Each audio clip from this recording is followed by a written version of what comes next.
Welcome to a very special edition of Instigating with Clarkey and Ryan. I'm Ryan Drury, of course, and joined by Clarkey here, and I've been somehow roped in to hosting the first segment of the show, even though I am on vacation. You're the host. My birthday. You're the host Clarkey, of this show. Yourself. You're the host of this show. Yes. And, Doigie's going to come on, and I'll host the second half. But you can't come on and not be the host. You're the host. Whenever you're on this show, you are the host. And by the way, where are you? I am in beautiful Port Moody, British Columbia. Okay. Not very far away from the ocean, which I will be in later, and getting salty, and surrounded by gorgeous mountains and wildlife. It's quite an experience. What's the wildest wildlife you've seen out there? Well, there's a lot of bears. Have you seen a lot of bears? We've not seen a bear this stay yet. But there, obviously there's plenty of wildlife in the sea.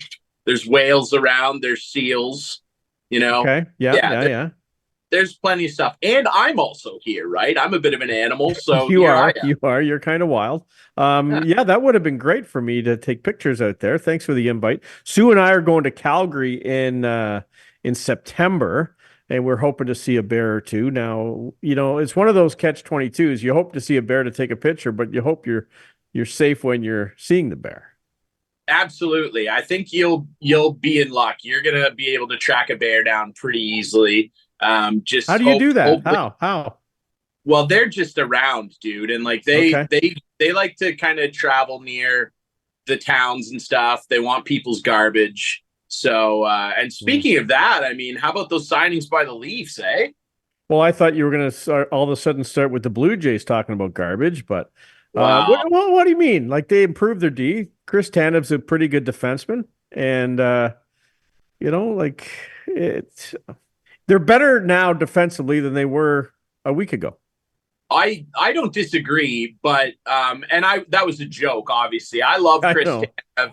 I like everything. Clearly, like, it was a thing where everyone knows they wanted him last year, especially heading toward the trade deadline, and this continuing narrative of Calgary and Ken King and the group over there not wanting to trade with old Brad Tree continues to be a narrative. And now they went out and got him, and they showed some initiative, and I think that's what ended up drawing Tanev into signing what I actually think is a pretty team-friendly deal. The term you don't necessarily love, but we know that the Leafs are able to make guys disappear when they're 38, 39. Will it turn into a Mark Giordano situation? I don't know. But for right now, at least for the first half of the deal, they're getting a really quality defenseman here. Like, you're looking at a guy that is highly regarded for the way that he protects his own zone. He had a ton of interest 2 years ago. He had a ton of interest this year, landed in Dallas, helped them on a heck of a run. I think that he might be one of the most significant signings that the team has made in free agency over the last number of years, maybe even in the Matthews-Marner era. I do think his defensive ability is that good.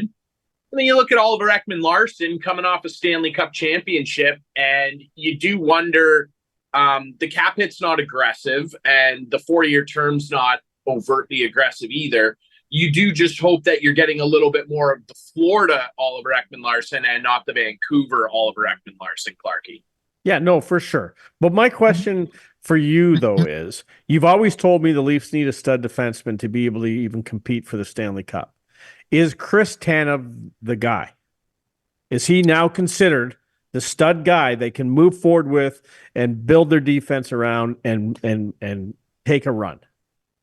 I don't think he's a guy that you would describe as a stud in the sense of when you use that term, you're typically, I think, talking about big game-changing defensemen. You're talking about guys like Drew Doughty, Alex Pietrangelo, John Carlson in his heyday, still a pretty good player. I don't think he's that. He's too one-dimensional to be a stud. But it's the good dimension. It's the dimension they need and severely lack. Exactly. I think that, and if you pair that with Oliver Ekman-Larsson being the Florida Ekman-Larsson, and you pair that up in turn with Yanni Hakanpää, who is a big, mean, snarly guy that I actually really like that deal. I thought that was one of the more underrated deals, a big bruising guy who can really play defense.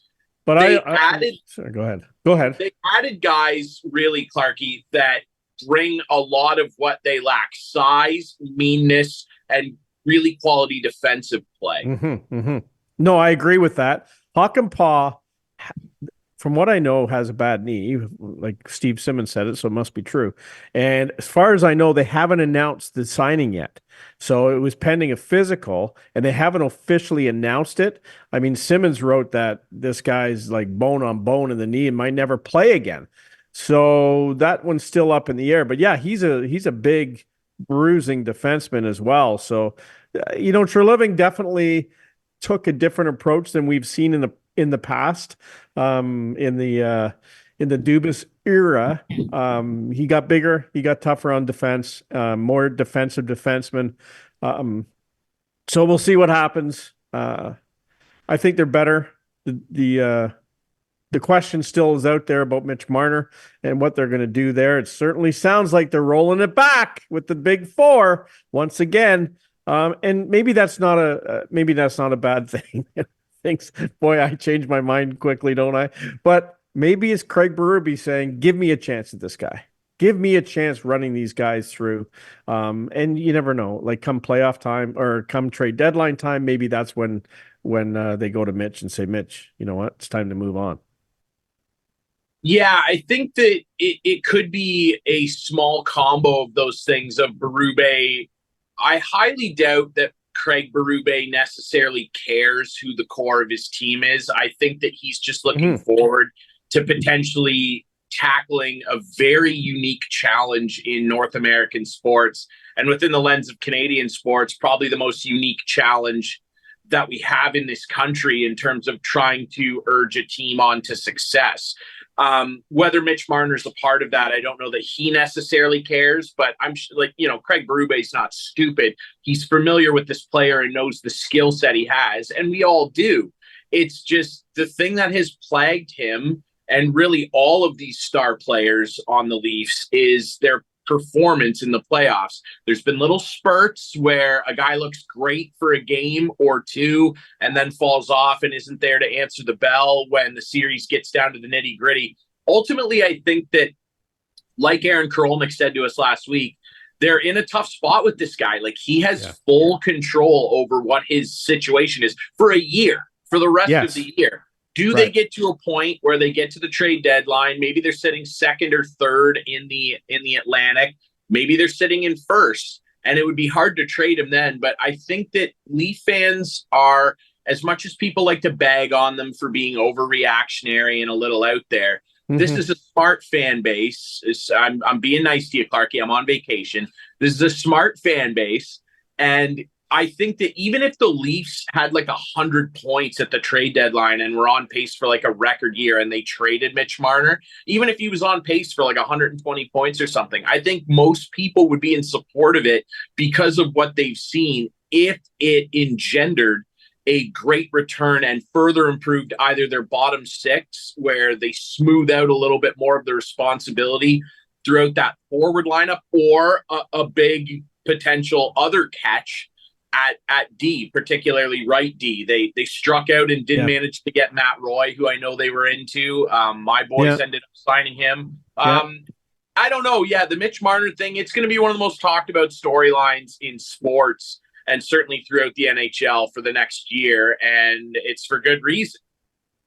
I'm already excited about next year and free agent frenzy, because potentially the Leafs could have $21 million to spend with Tavares off the books and with Mitch off the books.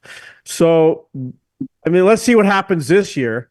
But this could be the toughest year of the past and of the future. If they can spend that money wisely next year and spend it in the ways they need to get help, they're going to have a lot of dough to spend next year with 2 big contracts coming off the books. And if Tavares resigns, we know it won't be anywhere near, not even half, I wouldn't think, of what he's making now. No, it can't be. It can't be if they want to maximize the rest of this roster and maximize the rest of, I don't think it will be, but maximize the rest of what could be, as we've seen stranger things happen, the end of Austin Matthews' tenure as a Maple Leaf, continuing to sign those shorter-term contracts. Again, I think that he will stay. He's probably the one guy you look at and go, he's probably a Maple Leaf for life. I think that Arizona's gone now, so that narrative's dead. Yeah, exactly. And they're there's an expansion team. Maybe they'll come back. Yeah, even then, I don't think that's something that would entice him. It really doesn't matter. No. He's a Toronto Maple Leaf, but they do need to try and maximize what remains the prime of his career, and to re-sign Tavares to anything north of $5.5 million would be. I would even say less than that. It would be a severe mistake, in my opinion. They won't. I don't think they are going to. I don't think so either, Clarkey. I think it'll be a 3-year deal at something like 4.5 or 5. And really, as much as it was an extremely exciting time for the team when he left the Islanders and came home and all that narrative and the pajama pants and all that stuff, as much as that was an exciting time, they do not owe this guy anything. They stitched the T on his sweater, and the only reason that I firmly believe that they did that was because of that little incident that Austin Matthews had. They don't owe this guy anything. As much as I'm never going to say he doesn't play hard or try, obviously. Yeah. As much as that's the case, there has been no success to speak of. No. And he had that hot first year, has not been able to replicate that, and they just don't owe this guy anything. They don't owe any of these guys anything. And that's been part of the problem.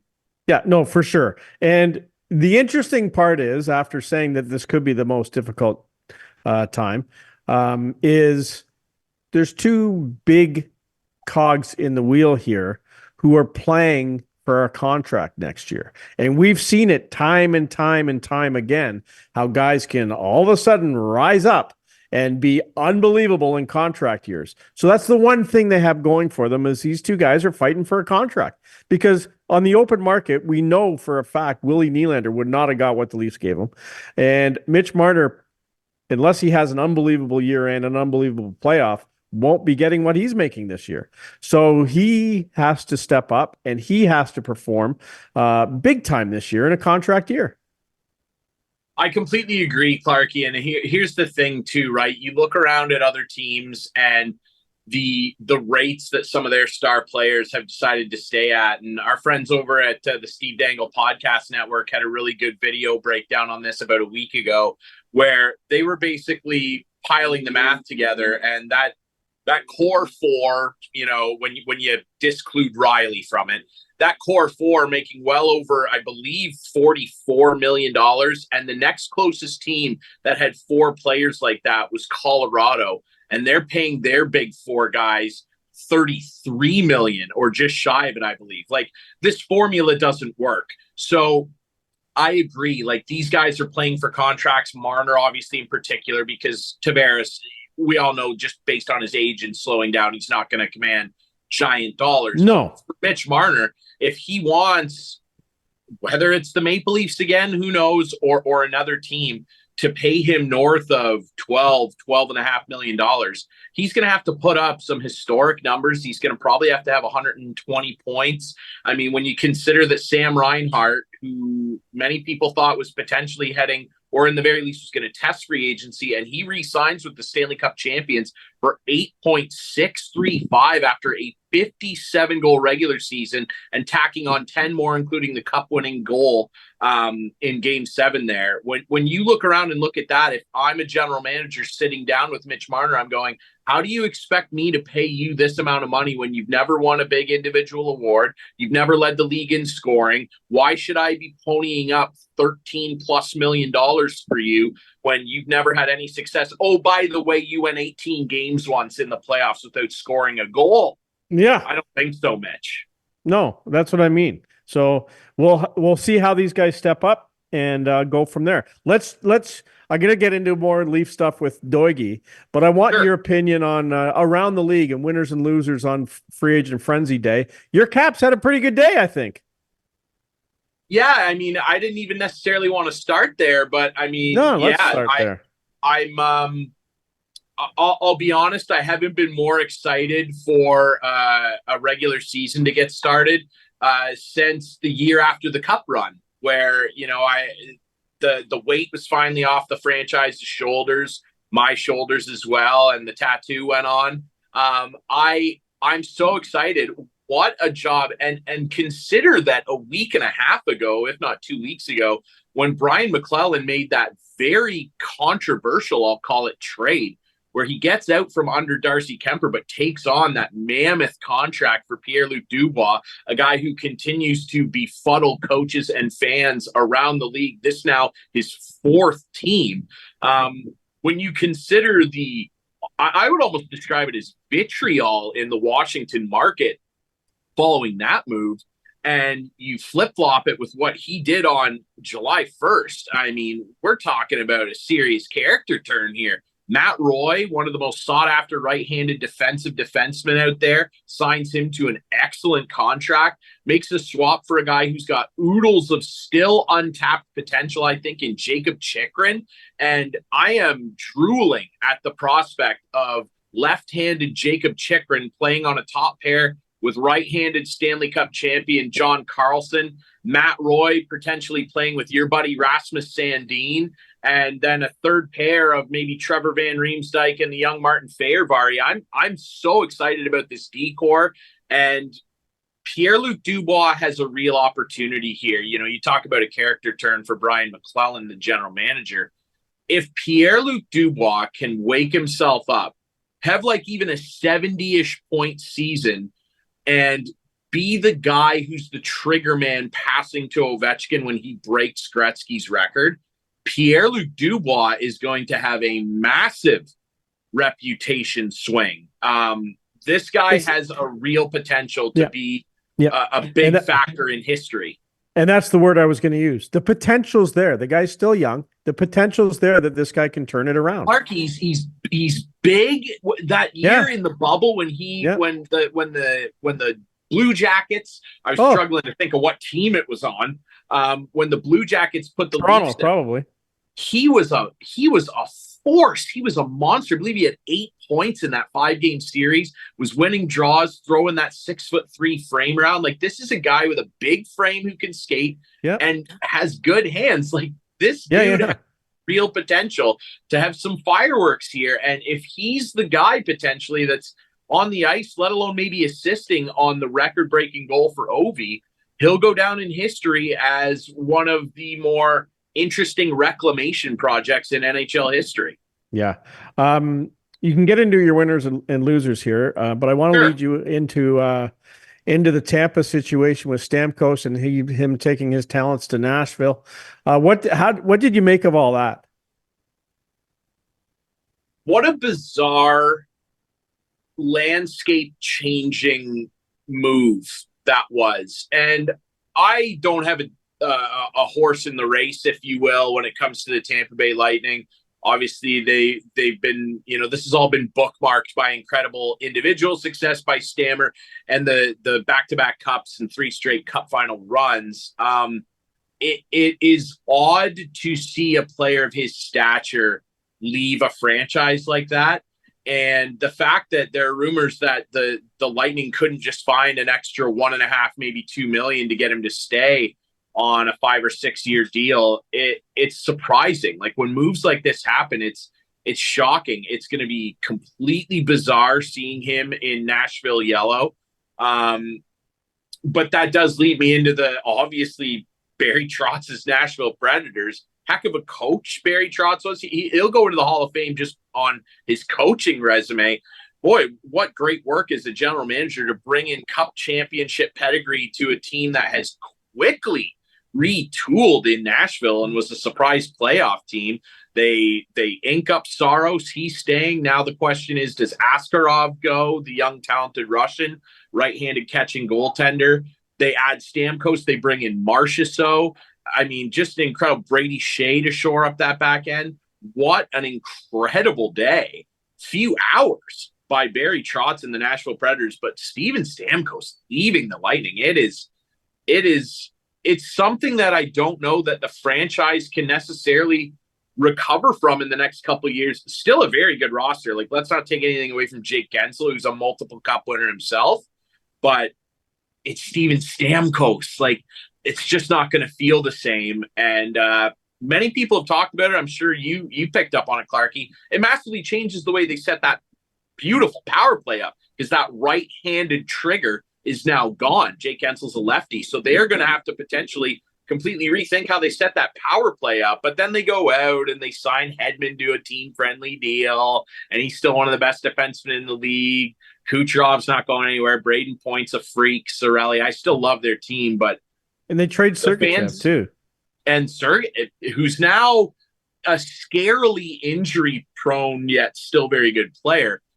Some big changes over there. And speaking of, Sergachev getting moved out, I think that Seattle did a great job in getting Montour to come over and add to a speedy young defense core over there. Shane Wright should be a full-time NHLer next year, and they continue to look at the progress of Matty Beniers after a sophomore slump. I like what Seattle did just in getting Montour in there. The Leafs are clear winners as well. You just have to say it. As much as people in the hockey world and fans of other teams don't want to admit it, they are great. I actually really liked what Montreal did in not spending just to spend and sign a bunch of guys to try and jump to the next level, and getting Juraj Slafkovsky to sign what could end up looking like a very team-friendly deal. If his progression continues the way we saw him play last year, and he continues to get even better, keep in mind he's 20 years old, by the time that contract ages out, we might be talking about a Leon Draisaitl-esque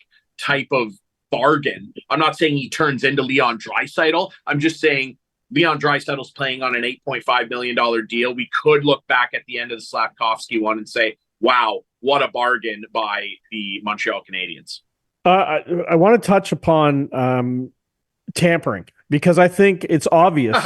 It's obvious. Like, the Leafs have to give up a 7th rounder and a player who expiring contract to be able to, to Dallas, to be able to, negotiate for Chris Tanev. But we heard at 10 o'clock on the morning of July 1st that Bertuzzi was going. He was going to Chicago. They had the exact deal that he signed for. I don't know. I heard Chris Johnston on his podcast saying the league doesn't care. It's all good. There wasn't enough time to really allow these teams to make trades after the season ended, because it ended too soon. Well, that's the NHL's fault. It's not anyone else's fault. But why should the Leafs have to give up a draft pick to be able to negotiate in good faith? But we knew Bertuzzi was leaving at 10 a.m. on the morning of July 1st. I don't get it. I think you might be trying to read a little too far into this and make it a Leafs conspiracy theory. I know what you're saying. I wouldn't do that. I think that we would be remiss if we didn't think that the Leafs were already talking to Tanev ahead of that deal being done. So, and also it could have been a thing where Dallas, who bought Ryan Suter out, was potentially teeing up a deal to try and keep Chris Tanev, and the Leafs wanted to prevent that from happening. So that could also be the situation. It's hard to say. I don't know, Clarkey. I mean, this is sports, isn't it? It happens in the NBA constantly. Paul George immediately is out the door. Looks good on Kawhi, doesn't it? And it's happening in the NHL too. I don't know how to quote unquote stop it. I don't think that there's an appetite to stop it. It's much like the LTIR thing. Everybody's doing it. So either we all get to do it or no one gets to do it. And I don't think there's an appetite from the general managers to go, no, none of us can do it. Yeah, they're out to screw the Leafs, no doubt. Okay, finally, before we let you go, and I as you've noticed, I've taken over the host role today after you did the little opening, which is fine. Our good buddy Dave Poulin up in Ottawa, they seem to be really moving up there, and they got a great goaltender now, so it's tough. The Atlantic Division, as we know, is a tough one, but Ottawa's making some strides up there with some of their acquisitions in the last two weeks or so. Yeah, and they desperately need to take a step in the right direction here. And, they cannot continue to languish at the bottom of the division. I mean, I'm not even saying that making the playoffs is necessarily a must. It does kind of feel that way, though. In the very least, like, they got to be pushing for a playoff spot. Like, if they're 15 points out by the time the trade deadline rolls around, that's a complete failure. Like, you look at the talent that's on this team, and I love Brady Tkachuk. I love Timmy Stu. They've got some good young players there. I think with Chychrun moving out, it probably negates Shabbat going anywhere. So they have some guys there that have a ton of talent that really need to A, be healthy, or B, really rebound and make good on the talent and promise that they have, but they need to do it as a team. You look at their lineup, and there's been some guys that have had some really nice individual success. Tim Stützle, very much at the forefront of that. But as a team, they continue to fail to gel. And they got a big question mark, too, on that roster with Josh Norris. Is this guy healthy? You worry about the longevity potentially of his career. If he can be healthy, we've seen the promise that this guy has. But if he can't, does it turn into a situation where he's an LTIR stash and you can't get an asset back for a really talented player? Or is a team out there willing to take a sniff at him, albeit for probably a lesser price than what his talent would suggest he would get? Is someone willing to take a sniff and potentially send them back a winger who can potentially help them score a bit? I think that ultimately, though, their problem is very similar to the Leafs, although much more pronounced. They can't play defense. And Linus Ullmark, for as exciting as that is, hey, the guy's got a Vezina trophy on his mantelpiece.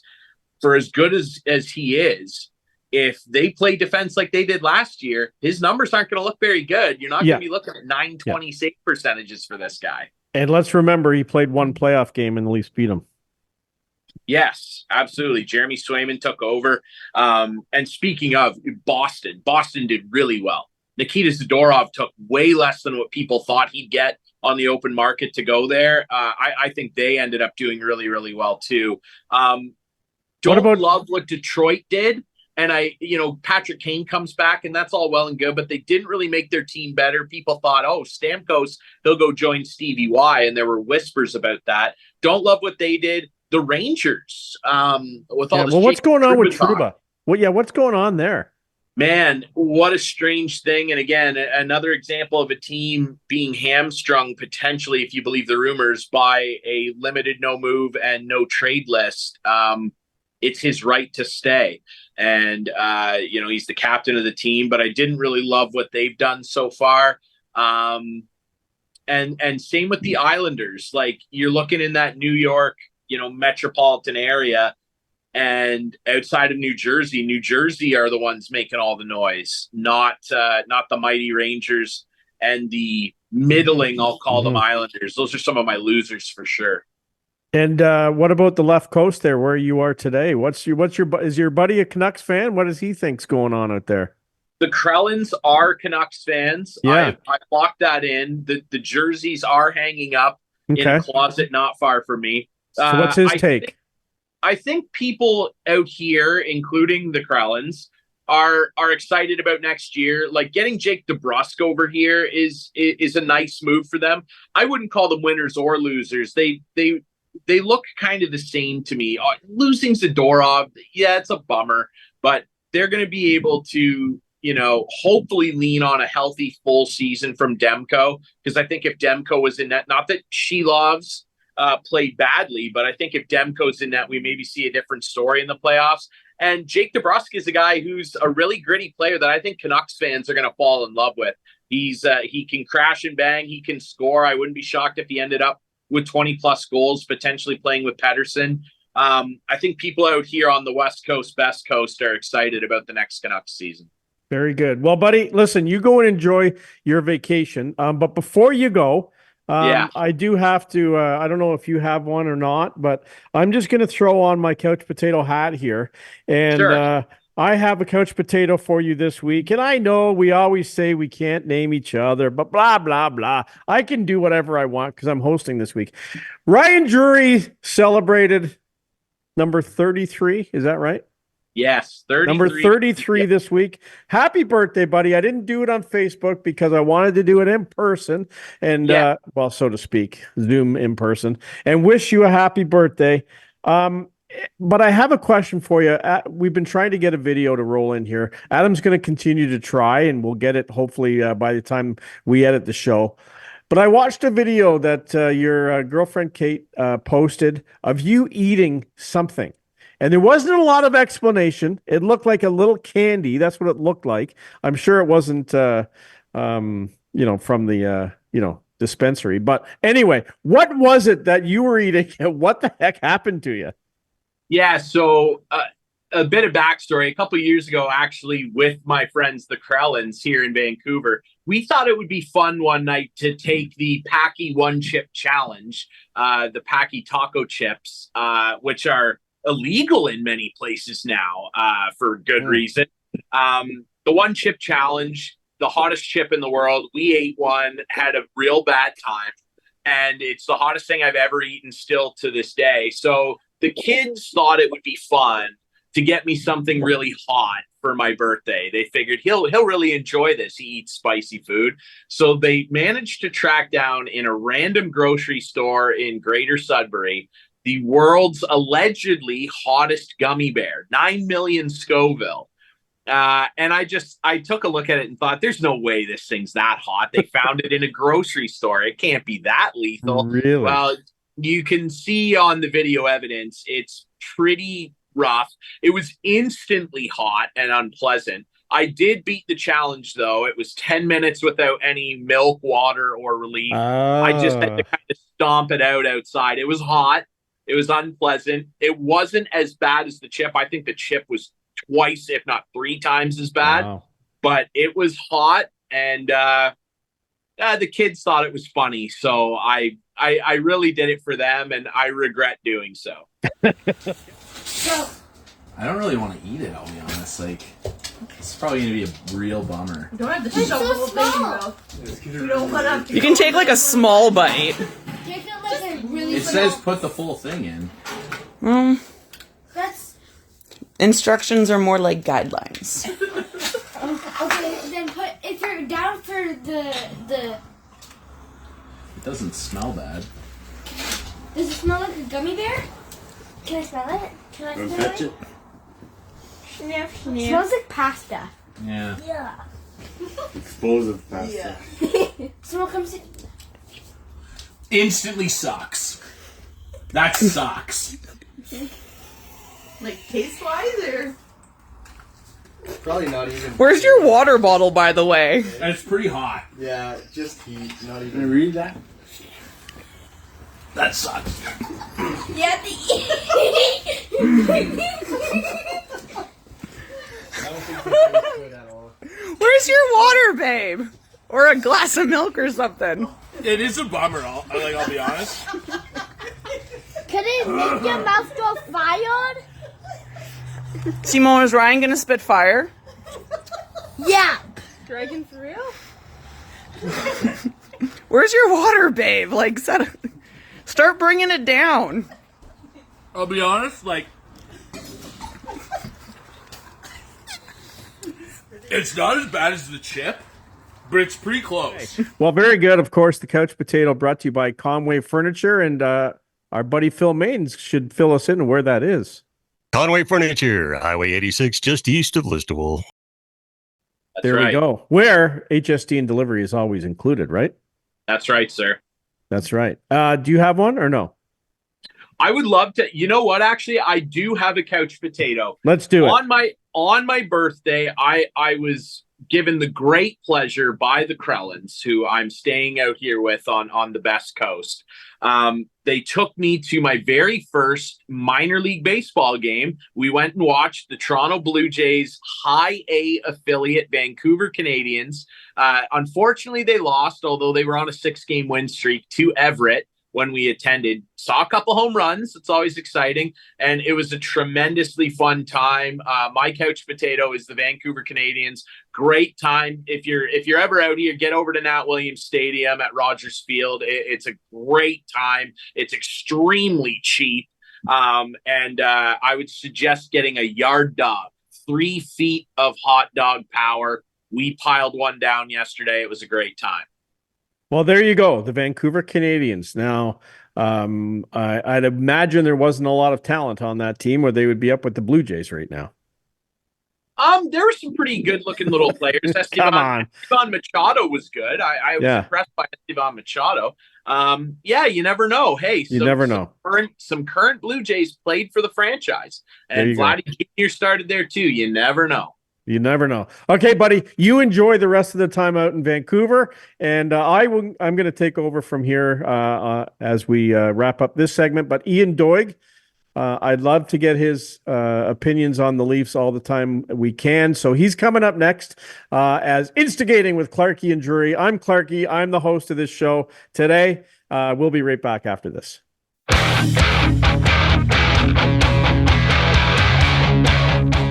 Welcome back to Instigating with Clarkey and Drury. No, it's now Clarkey and Doigy. As Ian Doig from the Ian Doig Golf Academy joins me for the rest of the show this week. Doigy, how are things going?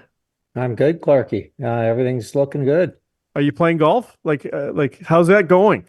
Well, yeah, pretty good. I had a little one-day thing the other day that match play, so more like tennis, 1-against-1, and I beat a young kid. Played pretty good.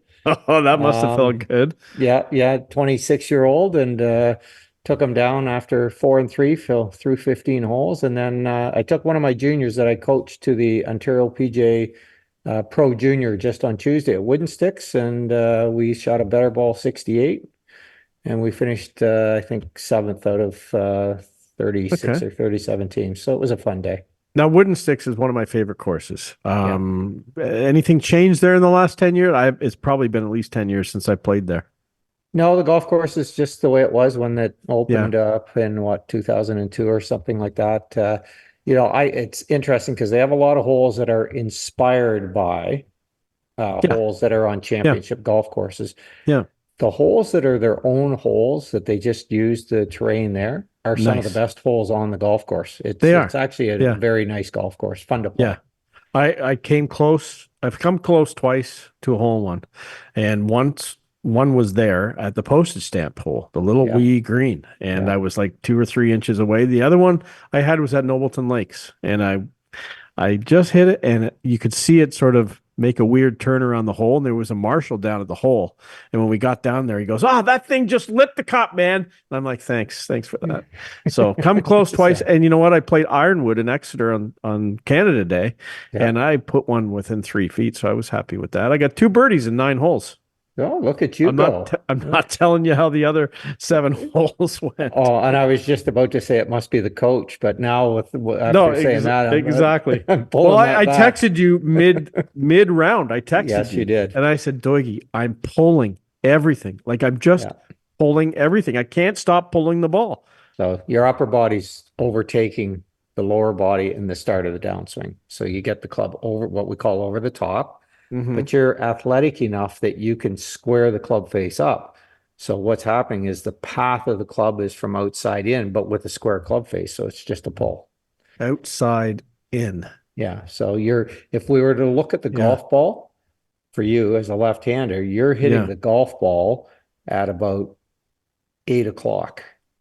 See, and I know the inside quadrant is where I want to hit it. Yeah. You want to hit it at 4 or 5 o'clock, right? From the inside. Yes. Yeah. Yeah, you're not. Can't be. Not if you're pulling it. I got to go to my buddy's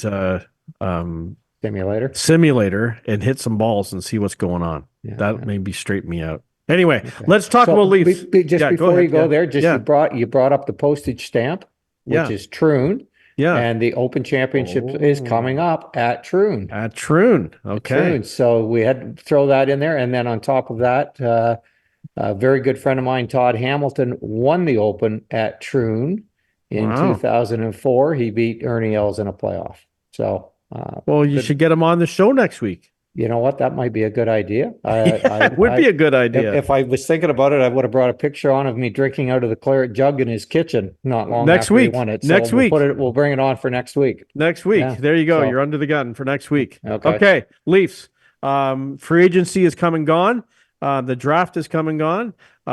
Let's start with the goaltending. Let's start back where the most important position is and work our way out. They signed Wall to an extension and they signed Stolarz to a deal. What do you think of the goaltending? Is it better than last year? Or are we going to be like a little nervous all year? I think it's about the same as last year, depending on what Wall does. If he stays healthy, I think he's a good goaltender. My concern is that he has this propensity to get hurt all the time, right? And so that becomes a problem. Now, Stolarz, though, has played quite well in the last year or so. So is he a really, really good backup? We'll have to wait and see. The one that I find interesting is Murray. We signed him pretty cheap, but if he's come back from his, isn't injured, he might end up being the guy that kind of takes over the net if he gets back to his old self. Okay, that might be the case, but I think we're in trouble if that's the case, because that means Wall is hurt or not playing well, and Stolarz isn't playing well. Yeah. And Matt Murray, you know what? Like, he's a guy that they'll have to clear waivers to be sent down, like Martin Jones was last year. Yeah. So I can't see a lot of teams taking a chance on him. No. So that's probably what the deal was there. They're not going to carry. They can't carry 3 goalies. They don't have the cap space. No, I don't think so either. Now, maybe my heart's pulling a little bit because he's a good Thunder Bay boy, and family connection to Thunder Bay and all. So, Okay. So goaltending even, defense. A big signing with Chris Tanev. He's the big news of the free agent pool for the Leafs anyway, and probably one of the biggest defensemen to go in this year's free agent frenzy. How much better do you think the D is today than it was 2 weeks ago or at the end of the season? Well, if you just look at Tanev, I would say it's a bit of an upgrade. We have to look at his age, but he's a shot blocking defenseman. He is a shutdown defenseman. I like the way he plays. I like all of that. But if it's just him that we're looking at, yeah, we're better. But are we significantly better? I don't think so. What I like, though, is Ekman Larsson being signed in as well. And then, who knows what's going to happen with, is it Maris, the big kid that they signed for 1 year? He's 6'6", 220 pounds. Yep. He's been injured coming Dakota out of Maris, Minnesota. Yep. I kind of like the idea that he could kind of slide in there if the knee isn't too bad, right? And then all of a sudden, we've got that Zdeno Chara type player that's standing in front of the net, and hopefully he's going to move some bodies out of front. That's always been my problem with the way our defensive played. They don't move the bodies out of the front of the net, and I think between these 3 guys, that will happen. And your buddy Morgan Reilly now finally has a right shot D if they pair him up with Tanev. He really has never had that stud defenseman back there with him. It may make Morgan Reilly a little more comfortable and a little better. And we're both hoping that's the case.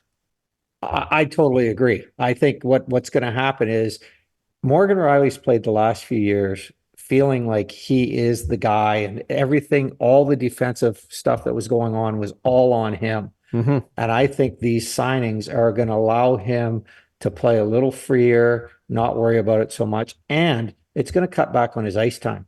So now he's going to be more fresh. He's not going to have to play 22, 23 minutes a game anymore. Get him back down around 18, 19 minutes, and I think he's going to have a great season. I really do. And I'm not a fan, but I still think that he's going to play pretty good. I know you're not a fan. And the other guy who they signed, pending physical, is Yanni Hakanpää, and he's a big 6'6", 6'7" defenseman who can throw the weight around as well. Like Treliving, if he didn't do anything, he has made this defense bigger and tougher to play against. Yeah, 100%, right? And you like those plays, and he talked about that. What I actually see a little bit is, if I can steal the line from Brian Burke, that there might be a little more truculence in the team now, right, in the defense. So, you know, I'm happy about that. It's the one thing I've said for the last 5 or 6 years is that we're too damn soft in the defensive zone. And hopefully that's going to change. I think between the players and Berube being the coach, I think that's going to turn the corner for the Leafs. It'll be interesting to see when they play the Devils in the finals, in the Eastern Conference Finals, if Sheldon Keefe beats the Leafs. You know, it'll just be our luck, right? Like, oh my God. Anyway, okay, let's move up front. Well, you know what? One more thing. Oliver Ekman-Larsson as well.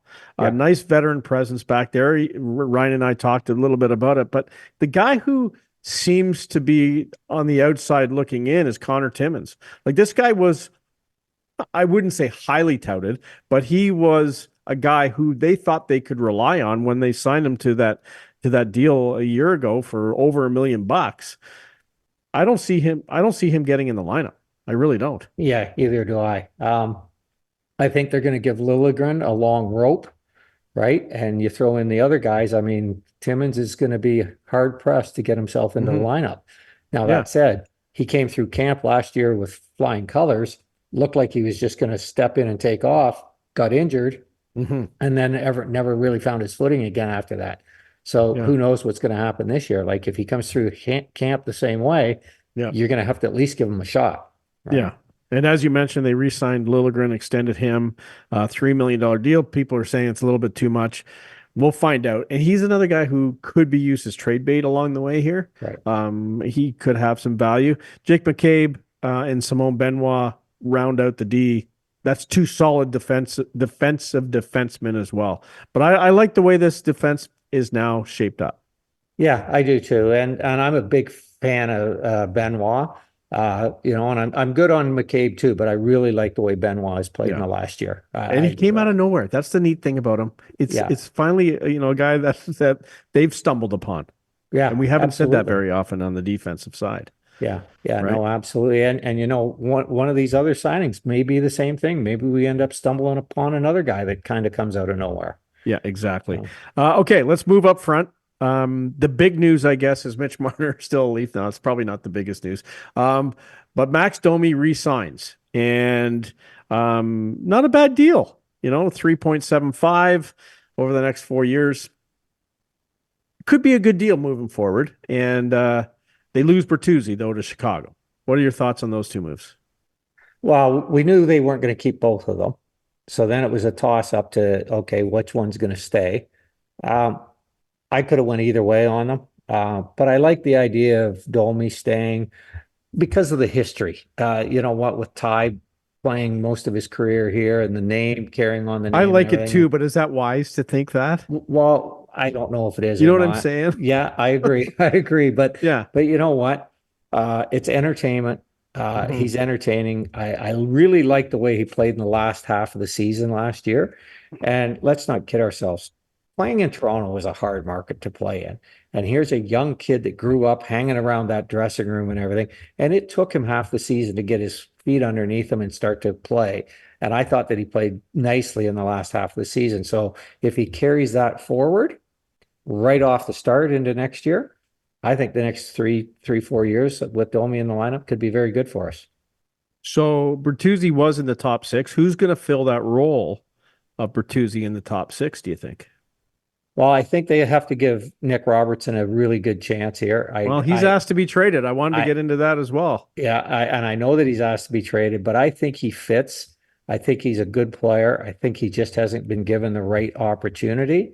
I'd like to see that. But then I look at Cowan and Minton, both coming out of junior. You know, I think they're going to surprise us at camp. I really do.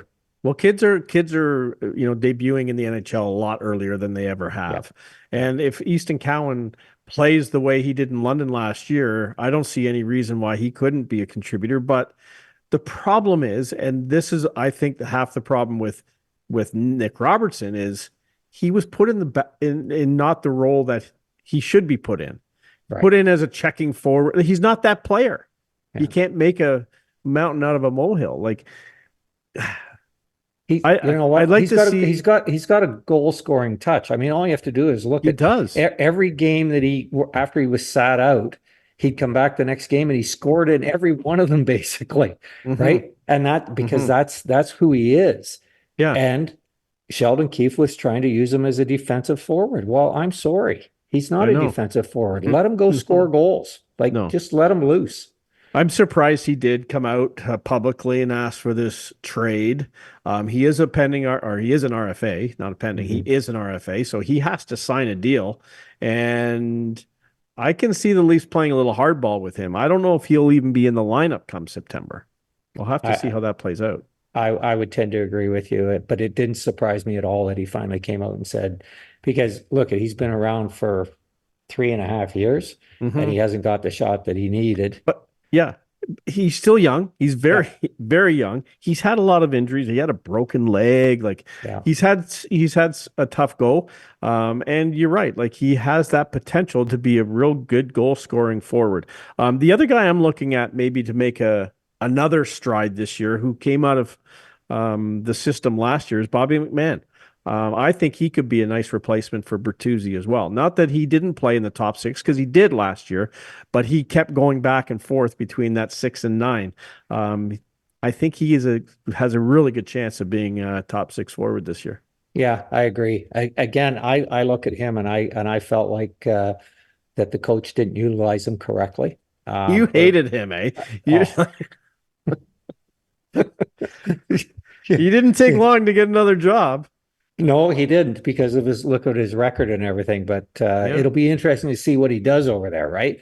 But I just don't think he utilized our players correctly, and that's part of it. And but I think, again, with Berube in there, they're going to play a different style of hockey for sure. And I think that will allow Nick Robertson and McCann and potentially Minton and Cowan to do a little bit more, especially offensively. So I kind of like it. So as this airs on Whiteman this week on July the 5th, Mitch Marner is still a Leaf. Do you think he's going to play out the season? Will he get traded at the trade deadline? And does he re-sign next year? Well, personally, I would love to see him get traded for a couple of reasons. I just don't think he has the style of play to play hard hockey in the playoffs. He's shown that year after year. Although if you look at his points in playoff games, his points have accumulated, right? So he has a lot of points, but it's just not, he can't score. He doesn't go to the dirty areas of the rink. He doesn't go in the corners, he doesn't park himself in front of the net. And that's the type of player you need in the playoffs, a la the Tkachuk boys. I mean, they just park themselves there and they get slashed to hell, but they don't move. And if we can trade him, if he agrees to a trade, I think what we could get back for him, plus opening up all that cap space, then you can go shopping, right? Then I think that it opens up an awful lot of avenues for Toronto to make themselves better. Does he become selfish and want to stay? Who knows? I mean, I can't get in his head, but that's a possibility, right? Well, as much as I would love to say there's no way that they're going to re-sign him for the same ticket he has this year, you never know. But as I mentioned to Ryan in the first half of the show today, next free agent frenzy, this team could be looking at nearly $22 million to spend after 2 guys are gone, Tavares and Marner. Tavares, I would think he'll sign a more team-friendly deal. Ryan threw out $5 million. I would think it might be closer to 3, but who knows? It all depends on what kind of season he has, obviously. Yeah. But that's a lot of money. And even if he doesn't get traded, even if he says, no, I don't want to get traded, the cap space alone is a trade. And a 100%. 100%. Okay, if you don't want to get traded, fine. You're on your own.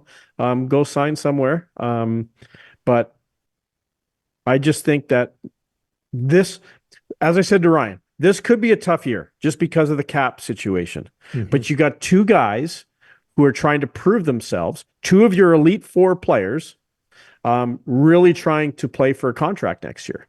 And we've seen it time and time again where those guys really rise up above the rest. So maybe it could be a special year. I'm hoping, Doig. Aren't we all? I've been hoping since 1967. Exactly. But Yeah, and you're right. I mean, maybe the two of them play unbelievably. Now look at Tavares. He's getting older. Let's not kid ourselves. He's starting to slow down. He's starting to slow down. Yeah. Would I bring him back after this year, back into the next year and that, or 2 years after that, at a team friendly 2.5 to 3 million in a heartbeat? Now that's maybe a stretch, but no, you never know. He wants to finish his career in Toronto, I think, right? Yeah. And we know he doesn't want to retire. So would he be willing to do that? I think he would be. So now all of a sudden you save all that money, let Marner walk, exactly. take all that money. You got 18 million to spend. And then we're in the driver's seat. We could go out and get almost whoever we need to get. And at that point in time, we've had another good year to figure out, if we don't go all the way, we figured out, okay, who do we jettison out of here and who do we bring in?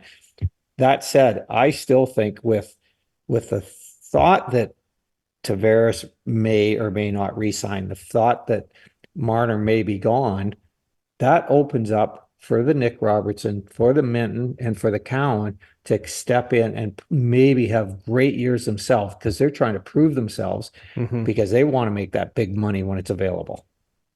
Yeah, no doubt. We'll see how it all shakes down. Finally, before we let you go, does John Tavares give up the C, or does he do that after the season? I think the rumor that is out there that they're asking him to give it up, or they're thinking of taking it away from him, I think is a big mistake. He's the leader in there. Let him play out the season, and then if he doesn't come back, really easy to hand it over to Matthews or whomever you want, Morgan Reilly, whoever it is, right? Yeah. But don't take it away from him. He's been the leader there for the last 5 years. Just leave him alone. He's a good leader. Yeah, but I think it would hurt in the dressing room if you took it away from him. Having said that, we don't know. We're not in the dressing room, and he may say to them, you know what? Let someone else take it. Like, I've done my due. Yeah. It's a big job. It is a big job. You have to face that media every day. Yeah. It is a big job, and he may just want to play and not have to worry about that anyway. Well, and that's a great thought. Like maybe the weight of having to deal with the media is slowing him down a little bit. But who else is ready? Who are you going to give it to? Yeah, I know. I don't know if Austin wants that job. I think he probably does. Well, is he ready though? He should be. If he's not ready now, he's never going to be ready. Right. Well, maybe you give it to Tanev. maybe. But right. Anyway, veteran. Yeah. Who knows? Yeah. Right. So, well, buddy, thank you. I think we're on to something here.